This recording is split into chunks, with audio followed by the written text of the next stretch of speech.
Tomato ধুয়ে আমি ভালো করে কেটে নিয়ে সরষের তেল দিয়ে দেবো। হয়ে গেছে পেঁয়াজ, রসুন, তেজপাতা দিয়ে দেবো।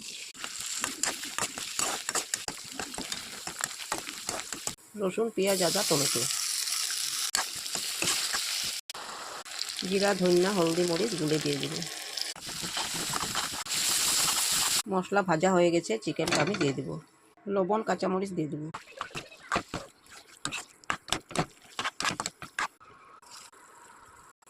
আলু দিয়ে দেবো।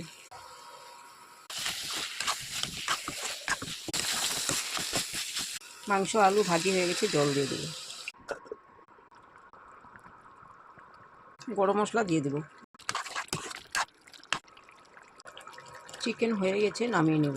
চিকেন কষাটা আমার হয়ে গেছে। রেসিপি ভালো লাগলে লাইক শেয়ার করিও। Thank you.